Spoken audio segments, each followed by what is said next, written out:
Hello everyone, good morning. હવે chapter 6 ની અંદર નેક્સ્ટ ક્વેશ્ચન છે ફેરેડેના નિયમનો ઉપયોગ કરી ગતિકીય EMF is equal to minus BVL સૂત્ર સાબિત કરો. અથવા ક્વેશ્ચન આ રીતે પણ પૂછી શકાય, ચુંબકીય ક્ષેત્રને લંબરૂપે મુકેલ યુ આકારની ભુજા પર ગતિ કરતા સળિયામાં ઉદ્ભવતા ગતિકીય EMF નું સૂત્ર મેળવો. હવે ગતિકીય EMF એટલે શું? પહેલા વિદ્યાર્થી મિત્રો સમજી લેજો કે ચુંબકીય ક્ષેત્રમાં વાહકની ગતિના લીધે ઉદ્ભવતા EMF ને ગતિકીય EMF કહે છે. વાહક ગતિ કરે અને જે EMF ઉત્પન્ન થાય એને જ ગતિકીય EMF કહી શકાય. EMF નું આ બીજું સમીકરણ માઇનસ BVL, જે એક્ઝામ્પલ અને MCQ માટે સૂત્ર યાદ રાખવા. આ સૂત્ર સાબિત કરવા પહેલા જ પ્રયોગની ગોઠવણ આપણે સમજીએ. સમાન ચુંબકીય ક્ષેત્ર પુસ્તકના પાનાને લંબ અંદર જતી દિશામાં, જે ક્રોસ વડે દર્શાવાશે. હવે સમાન ચુંબકીય ક્ષેત્રમાં યુ આકારનો એક વાહક જેનું સમતલ ચુંબકીય ક્ષેત્રને લંબ રહે તે રીતે વાહક મૂકીશું. હવે આ વાહકની જે ભુજાઓ રહી એના પર સળિયો PQ ઘર્ષણ રહિત સરકી શકે તે રીતે ગોઠવીશું.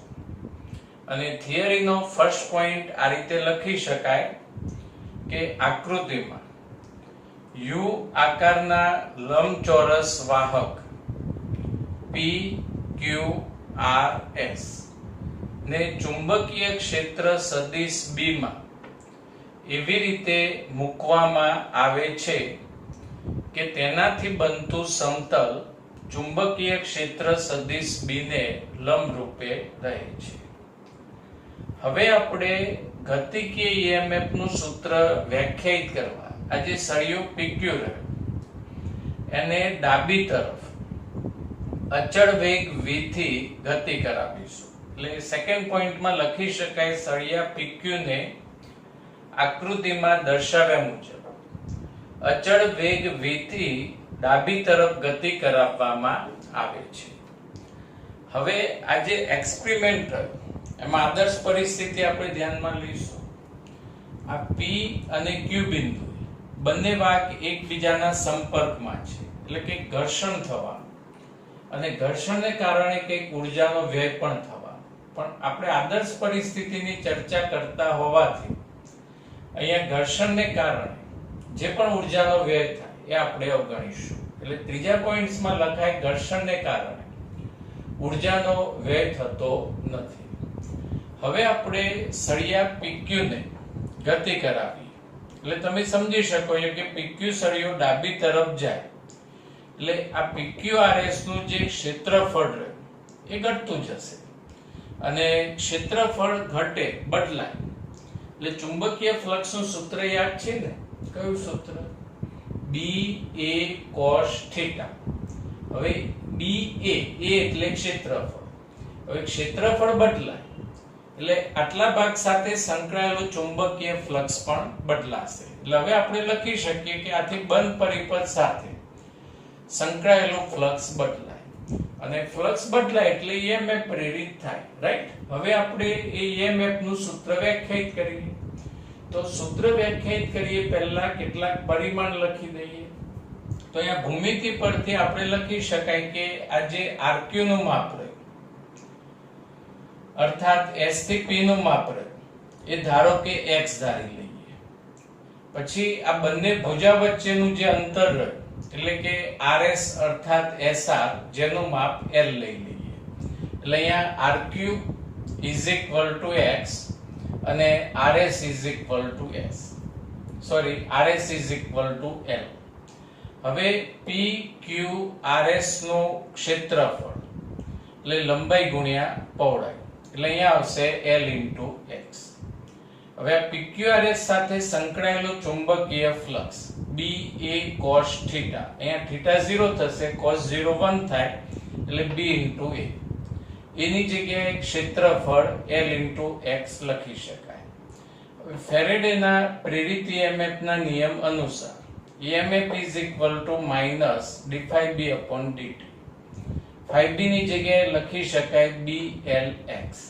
હવે B ચુંબકીય ક્ષેત્રનું મૂલ્ય અચળ, L આ બે ભુજા વચ્ચેનું અંતર, સળિયો ગતિ કરે દરમિયાન L નું મૂલ્ય અચળ. એટલે અહીંયા B અને L વિકલનમાંથી બહાર એટલે -BL અને અહીં લખાશે dx/dt. એટલે dx/dt સળિયો ગતિ કરશે એમ x નું મૂલ્ય ઘટતું જશે. હવે dx/dt એટલે ધોરણ 11 પ્રમાણે વેગ v લખી શકાય. એટલે EMF = -BLV. B સમાન ચુંબકીય ક્ષેત્રનું મૂલ્ય, L જેને વાહકની લંબાઈ કહી શકાય, રાઈટ, PQ સળિયાની લંબાઈ, વાહકની લંબાઈ, અને V વાહકનો વેગ જે ગતિકીય EMF નું સૂત્ર છે. હવે ઋણ નિશાની આપવાનું કારણ વિચારીએ તો dx/dt = -v. એનું કારણ કે સમય વધશે એમ x નું મૂલ્ય ઘટે છે, તેથી v વેગ ઋણ છે. આમ ચુંબકીય ક્ષેત્ર બદલ્યા વગર આપણે અહીંયા ચુંબકીય ક્ષેત્રનું મૂલ્ય અચળ રાખ્યું અને વાહકને ખસેડ્યો, વાહકે ગતિ કરી, અર્થાત પરિપથ દ્વારા ઘેરાયેલા ચુંબકીય ફ્લક્સમાં ફેરફાર કરી ચુંબકીય ફ્લક્સને બદલી પ્રેરિત EMF ઉત્પન્ન કરી શકાય છે. વિદ્યાર્થી મિત્રો, ક્વેશ્ચન 7 પછી આપણે ક્વેશ્ચન 10 સમજીએ. ક્વેશ્ચન 10 જે 2 અથવા 3 માર્ક્સની અંદર પૂછી શકાય. ક્વેશ્ચન છે ચુંબકીય ક્ષેત્રમાં લંબ રૂપે ગતિ કરતા વાહકમાં, એટલે PQ સળિયો ચુંબકીય ક્ષેત્રમાં લંબ રૂપે ગતિ કરે છે, બાહ્ય બળ વડે અપાતો પાવર. એટલે PQ સળિયાને ગતિ કરાવવા આપણે કંઈક બાહ્ય બળ આપવું પડે અને એ બાહ્ય બળનો પાવર અને જૂલ ઉષ્મા રૂપે વ્યય પામતો પાવર. હવે જો સળિયો PQ ગતિ કરશે, ફ્લક્સનો ફેરફાર થાય, EMF પ્રેરિત થાય. EMF પ્રેરિત થાય એટલે પ્રવાહ રચાય, રાઈટ, અને પ્રવાહ રચાય એટલે અવરોધને કારણે જૂલ ઉષ્મા ઉત્પન્ન થાય. એટલે કે જૂલ ઉષ્મા સ્વરૂપે વ્યય પામતો પાવર સમાન હોય છે તેમ સાબિત કરો. તો અહીંયા પ્રયોગની ગોઠવણ ક્વેશ્ચન 7 પ્રમાણે દોરી દો. હવે સળિયો PQ કઈ તરફ ગતિ કરે છે પહેલા પોઈન્ટ્સમાં લખીશું. તો આકૃતિમાં દર્શાવ્યા અનુસાર સળિયો PQ ડાબી તરફ અચળ વેગ v થી ગતિ કરે છે. આપણી નોટ્સમાં જમણી તરફ લખ્યું છે અને જમણી તરફ પણ ગતિ કરાવી શકાય, પણ આપણે ક્વેશ્ચન 7 પ્રમાણે સળિયાને ડાબી તરફ જ ગતિ કરાવીશું. હવે સળિયા PQ નો અવરોધ ધારો કે r છે અને આ U આકારની જે વાહક ફ્રેમ રહી એનો અવરોધ અવગણી શકાય એવો છે. હવે વિદ્યાર્થી મિત્રો, જ્યારે સળિયો PQ ગતિ કરે એટલે ગતિકીય EMF ઉત્પન્ન થાય. ગતિકીય EMF ઇલેક્ટ્રોમોટિવ ફોર્સ જે બેટરીમાં હોય, એટલે કે સળિયા PQ પર કાલ્પનિક બેટરી નો ધન ધ્રુવ અને ઋણ ધ્રુવ અસ્તિત્વમાં આવશે. તો આ સળિયા PQ પર ધન ધ્રુવ અને ઋણ ધ્રુવ કેવી રીતે નક્કી થાય એ ખાસ વિદ્યાર્થી મિત્રો સમજજો. સળિયાનો વેગ સદિશ v ડાબી તરફ અને ચુંબકીય ક્ષેત્ર સદિશ b જે પુસ્તકના પાનાને લંબ અંદર જતી દિશામાં. હવે આ સળિયો PQ v વેગથી ગતિ કરે એટલે સળિયામાં જે વિદ્યુત ભારો હોય એ પણ ચુંબકીય ક્ષેત્રમાં v વેગથી ગતિ કરવાનો. અને ચેપ્ટર 4 માં આપણને ખબર છે કે સમાન ચુંબકીય ક્ષેત્ર સદિશ b માં q વિદ્યુતભાર સદિશ v વેગથી ગતિ કરે તો તેના પર લાગતું ચુંબકીય બળ નું સૂત્ર કયું આવશે બાળકો? સદિશ FM is equal to Q bracket સદિશ V ક્રોસ સદિશ B. યાદ આવ્યું સૂત્ર? ઓકે. તો આ સૂત્ર અનુસાર વિદ્યુત બારો પર લાગતા બળની દિશા ક્રોસ ગુણાકારની દિશા અનુસાર હોય. તો હવે આપણે ધન અને ઋણ એટલે ઇલેક્ટ્રોન પર લાગતા બળની દિશા અહીંયા નક્કી કરીએ તો સદિશ V સદિશ B. હવે જમણા હાથની આંગળીઓને પ્રથમ સદિશથી એટલે પ્રથમ સદિશ સૂત્રમાં કયો આવશે? સદિશ V. અને બીજા સદિશ તરફ વાળતા અંગૂઠાની દિશા એ બળની દિશા ગણાશે. એટલે અહીંયા સદિશ V ક્રોસ સદિશ B એટલે ધન વિદ્યુતભાર પર બળ Q તરફ લાગશે. જ્યારે Q ની જગ્યાએ -E મૂકી એટલે ઇલેક્ટ્રોન પર લાગતું બળ થાય અને માઇનસ નિશાનીને કારણે બળની દિશા એ આ અંગૂઠાની દિશાથી વિરુદ્ધ દિશા આવશે. એટલે ઇલેક્ટ્રોન પર બળ P તરફ લાગશે. સમજાયું? એટલે સળિયાના બધા જ ઇલેક્ટ્રોન અહીં P પર જમા થઈ જાય. એટલે અહીંયા ઋણ વિદ્યુતભાર એટલે કે બેટરીનો ઋણ ધ્રુવ અસ્તિત્વમાં આવશે અને અહીંથી બધા જ ઇલેક્ટ્રોન જમા થાય એટલે નીચેના છેડે Q પાસે ધન વિદ્યુતભાર અસ્તિત્વમાં આવશે. એટલે કે કાલ્પનિક બેટરીનો ધન ધ્રુવ અસ્તિત્વમાં આવશે.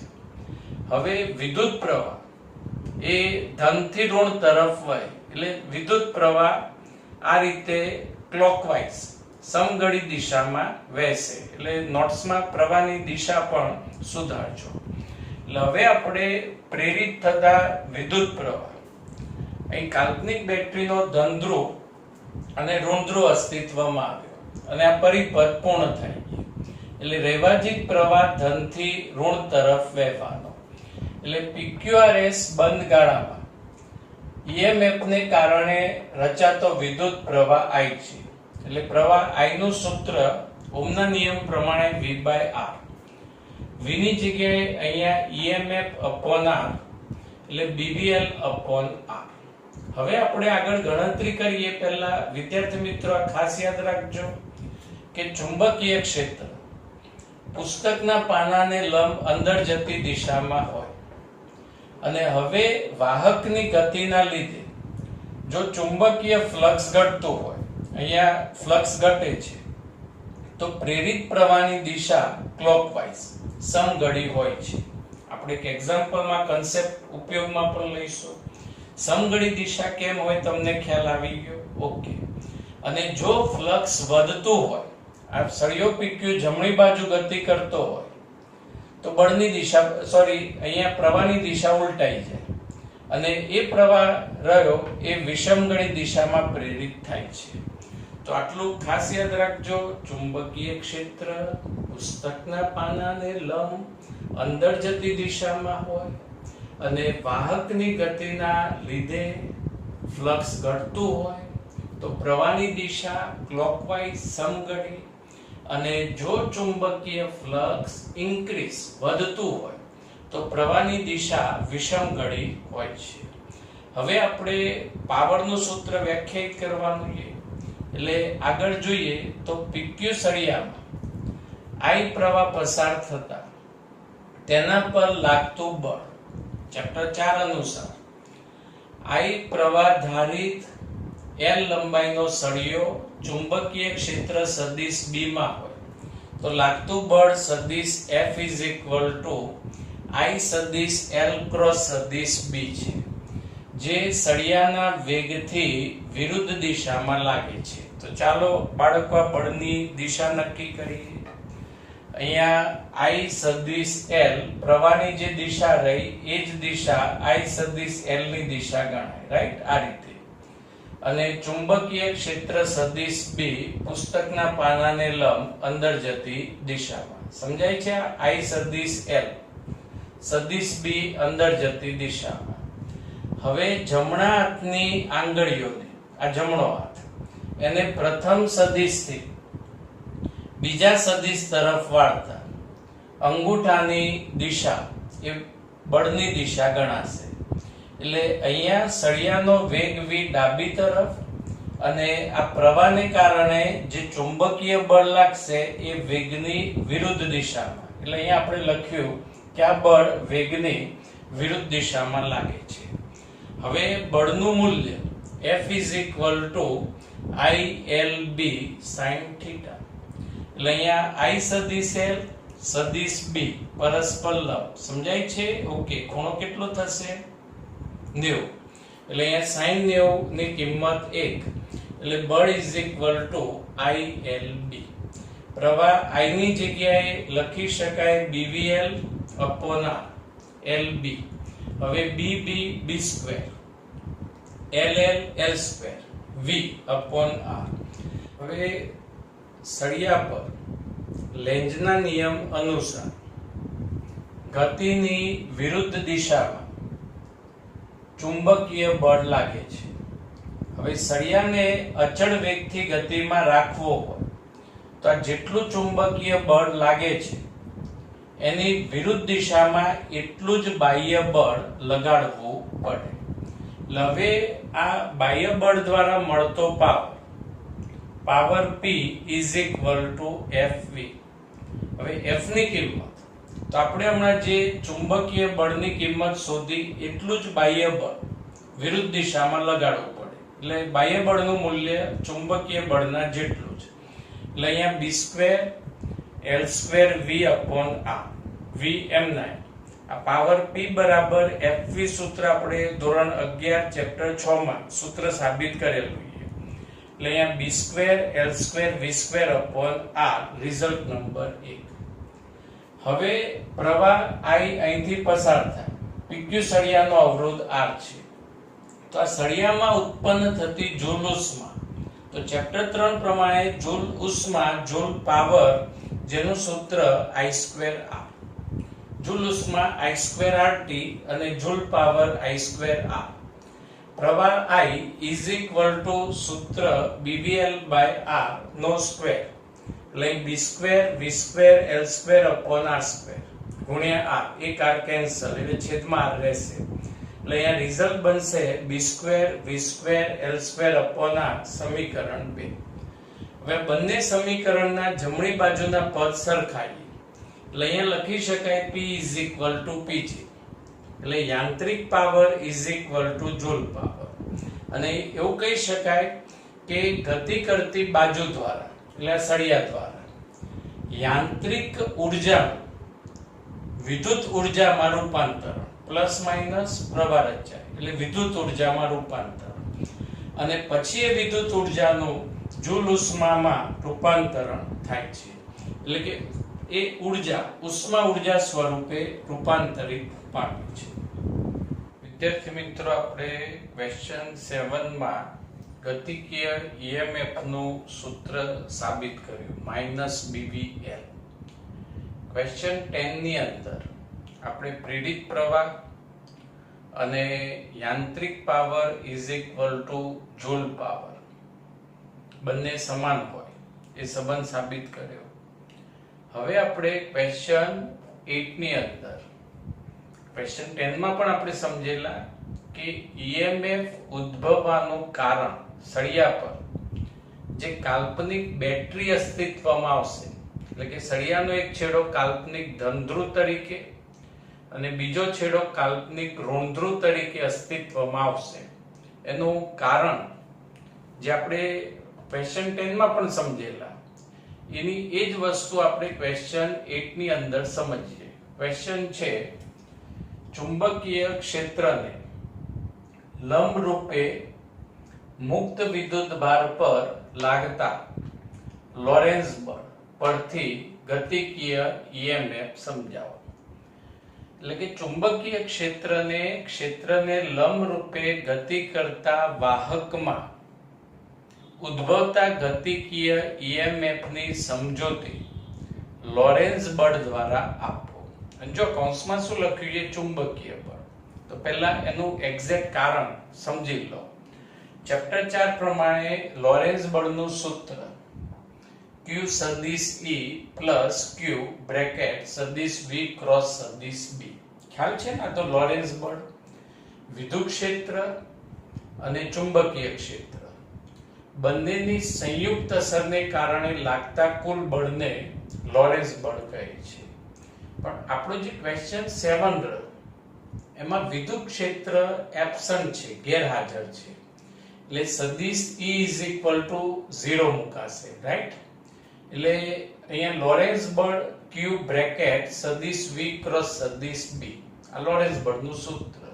અને તમે તરત કહી શકો કે સાહેબ આ તો ચુંબકીય બળ પણ કહેવાય. ઓકે, અને હવે આના મૂલ્ય માટેનું સૂત્ર રહ્યું QVB sin θ, અને અહીંયા θ 90 આવશે એટલે બળનું મૂલ્ય = QVB. એટલે જ ક્વેશ્ચનમાં કહ્યું છે કે લોરેન્સ બળ અર્થાત ચુંબકીય બળની મદદથી ગતિકીય EMF ઉદ્ભવવાનું કારણ સમજાવો. તો ચાલો આપણે સમજીએ. સમાન ચુંબકીય ક્ષેત્ર જે પુસ્તકના પાનાને લંબ અંદર જતી દિશામાં છે. હવે વાહક સળિયો PQ, યાદ છે ને ક્વેશ્ચન 7 અને 10 માં સળિયો U આકારની ભુજા પર કઈ તરફ ગતિ કરતો તો? ડાબી તરફ. હાલ આપણે સળિયાને જમણી તરફ ગતિ કરાવીએ. U આકારની વાહક ફ્રેમ અહીં દર્શાવી નથી. હવે થિયરીનો ફર્સ્ટ પોઈન્ટ લખી શકાય કે સળિયો v વેગથી ગતિ કરે ત્યારે તેમાં રહેલા વિદ્યુત ભારો પણ v વેગથી ગતિ કરે છે. તો વિદ્યાર્થી મિત્રો, વસ્તુ કોના જેવી થઈ કે તમે બસમાં બેઠા ગયો અને બસનો વેગ v છે, તો બસની અંદર બેસેલા જે મુસાફરો હોય એનો પણ વેગ v જ હોવાનો. એટલે આ સળિયો ચુંબકીય ક્ષેત્રમાં v વેગથી ગતિ કરે છે. તો સળિયાની અંદર કોઈ પણ કંડક્ટર સુવાહક હોય એમાં ધન વિદ્યુત ભારો લેટિસ બિંદુ પર ગોઠવાયેલા હોય અને ઇલેક્ટ્રોન આયનો વચ્ચેના અવકાશમાં મુક્ત રીતે ફરી શકે એ રીતે અસ્વ્યસ્ત ગતિ કરતા હોય છે. તો સળિયો v વેગથી ગતિ કરશે તો સળિયાની અંદર રહેલા જે વિદ્યુત ભારો રહ્યા, મુસાફરો રહ્યા, એ પણ ચુંબકીય ક્ષેત્રમાં v વેગથી ગતિ કરવાના. હવે વિદ્યુત ભારો પણ ચુંબકીય ક્ષેત્રમાં v વેગથી ગતિ કરે એટલે તમે તરત કહી શકો કે સાહેબ એમના પર Q સદિશ V ક્રોસ સદિશ B અનુસાર 100% ચુંબકીય બળ લાગવાનું. ચાલો હવે એ બળની ચર્ચા આગળ કરીએ કે ચુંબકીય ક્ષેત્ર સદિશ B માં Q વિદ્યુતભાર સદિશ V વેગથી ગતિ કરતા વિદ્યુતભાર પર QVB મૂલ્યનું લોરેન્સ બળ અર્થાત ચુંબકીય બળ લાગે છે, જેની દિશા P થી Q તરફની હોય છે. તો અહીંયા વિદ્યાર્થી મિત્રો, દિશા ચુંબકીય બળની કેવી રીતે નક્કી થાય એ પ્રોપરલી સમજજો. સળિયો PQ આ રીતે, સદિશ V આ રીતે, અને ચુંબકીય ક્ષેત્ર રહ્યું સદિશ B પુસ્તકના પાનાને લંબ અંદર જતી દિશામાં. હવે તમારે જમણા હાથની જે આંગળીઓ રહે એ પ્રથમ સદિશથી બીજા સદિશ તરફ વાળવાની. એટલે અંગૂઠાની દિશા આ રીતે આવશે. એટલે એ જે બળની દિશા રહે, ધન વિદ્યુત ભારો પર લાગતા બળની દિશા એ Q થી P તરફ આવશે. પણ ધન વિદ્યુત ભારો રહે એ લેટિસ બિંદુ પર અથવા લેટાઈસ બિંદુ પર ગોઠવાયેલા હોય અને પોતાની જગ્યા બદલતા નથી. એટલે ધન વિદ્યુત ભારો પોતાનું સ્થાન બદલશે નહીં. તો હવે ઇલેક્ટ્રોન પર લાગતા બળની દિશા કઈ રીતે નક્કી થાય? તો આ જ સમીકરણમાં Q ની જગ્યાએ -E આવે, અને -E આવે જેને કારણે બળની દિશા બદલાઈ જાય. એટલે ધન વિદ્યુત ભારો પર બળની દિશા Q થી P લાગે તો ઇલેક્ટ્રોન પર બળની દિશા કઈ લાગશે? કઈ? ઓકે, P થી Q તરફ. અને એ દિશા અહીંયા લખવાની, કેમ કે ઇલેક્ટ્રોન મુક્ત હોય અને ઇલેક્ટ્રોન એમનું સ્થાન બદલી શકે, ધન વિદ્યુત ભારો સ્થાન બદલતા નથી. એટલે અહીંયા લખવાનું આપણે QVB, -EVB લખશો તો એ ચાલશે. અને એ બળની દિશા P થી Q તરફની હોય છે. એટલે અહીંયા બધા જ ઇલેક્ટ્રોન્સ જમા થાય, જેને કારણે અહીંયા ધન વિદ્યુતભાર પ્રેરિત થાય. એટલે ઉપરના છેડાને કાલ્પનિક બેટરીનો ધન ધ્રુવ અને નીચેના છેડાને કાલ્પનિક બેટરીના ઋણ ધ્રુવ તરીકે ગણી શકાય. જ્યારે આપણે ક્વેશ્ચન 10 માં સળિયો ડાબી તરફ ગતિ કરતો એટલે એ વખતે બળની દિશા ઉલટાઈ જાય. એટલે યાદ છે ને, ઉપર આપણે ઋણ ગણેલું, નીચે ધન ગણેલું. ઓકે, ક્રોસ ગુણાકારથી દિશા કેવી રીતે નક્કી થાય એ બેઝિક કન્સેપ્ટ તમારે યાદ રાખવાનો. તો હવે વિદ્યુતભાર એટલે કે ઇલેક્ટ્રોન ને p થી q ખસેડવા માટે થતું કાર્ય. હવે કાર્ય W ઇઝ ઇક્વલ ટુ બળ ગુણ્યા સ્થાનાંતર. એટલે બળ F અને ઇલેક્ટ્રોન ધારો કે અહીંથી અહીં સુધી આવે એટલે સળિયાની લંબાઈ જેટલું સ્થાનાંતર ગણીએ L. હવે બળ ઇઝ ઇક્વલ ટુ QVB લખી શકાય LM9. હવે બેટરીનો EMF ની વ્યાખ્યા એટલે ઇલેક્ટ્રોમોટિવ ફોર્સ. Electromotive force. હવે EMF એટલે એકમ વિદ્યુતભાર પર થતું કાર્ય. EMF એટલે એકમ વિદ્યુતભાર પર થતું કાર્ય. તો અહીંયા આપણે Q અહીં છેદમાં લઈ જઈએ W/Q અને આને જ વંચાય એકમ વિદ્યુતભાર પર થતું કાર્ય અને અહીંયા રહેશે VBL. હવે W/Q વ્યાખ્યા અનુસાર EMF E લખાય. એટલે EMF is equal to BVL, જે સળિયાના બે છેડા વચ્ચે પ્રેરિત EMF નું મૂલ્ય આપે છે. તમે અહીંયા માઈનસ લખશો તો પણ કોઈ પ્રોબ્લેમ નથી, વાંધો નથી, કેમ કે એ વખતે W/- આવશે અને એને જ એકમ વિદ્યુતભાર પર થતું કાર્ય કહી શકાય. એટલે એને જ બેટરીનું EMF કહી શકાય.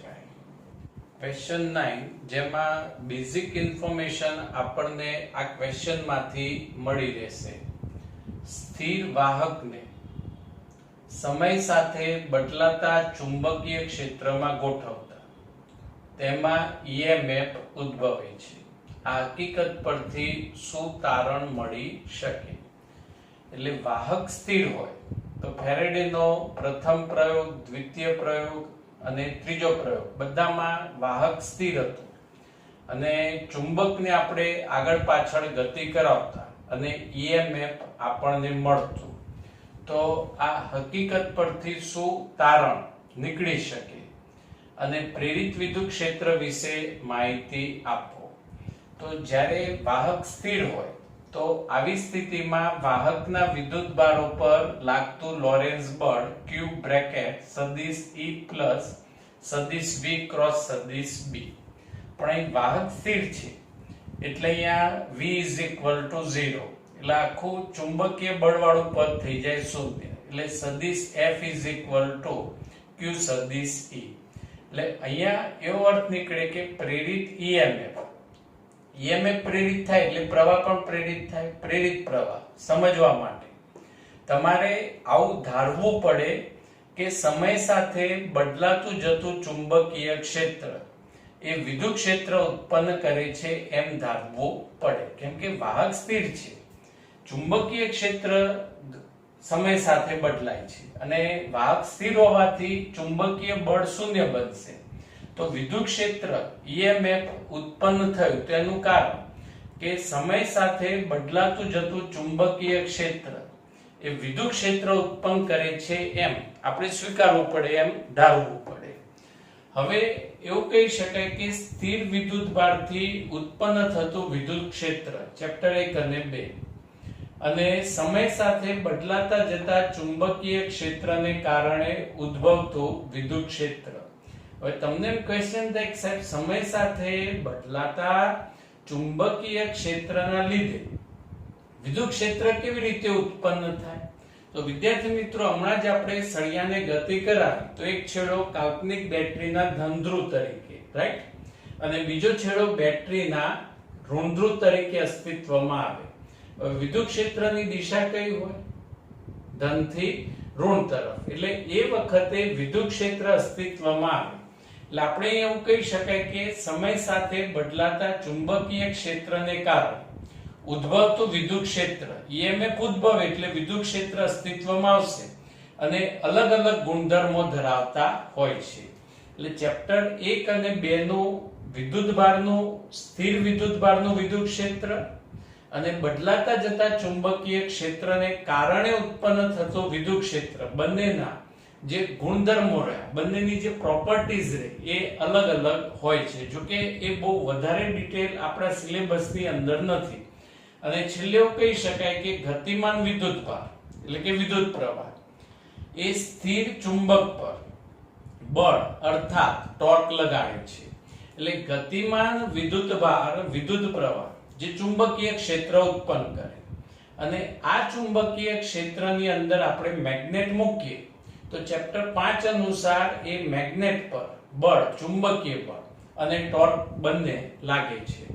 એનાથી ઉલટું ગજ્યો ચુંબક અર્થાત બદલાતું ચુંબકીય ક્ષેત્ર એટલે ગજ્યો ચુંબક સ્થિર રાખવાનો નથી, એને વાહકની નજીક દૂર ગતિ કરાવવાની છે.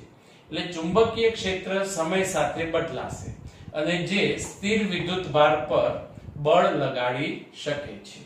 એટલે આટલી ઇન્ફોર્મેશન આ ક્વેશ્ચનની અંદર આપણે યાદ રાખવાની અને સમજવાની રહેશે. Okay, thank you.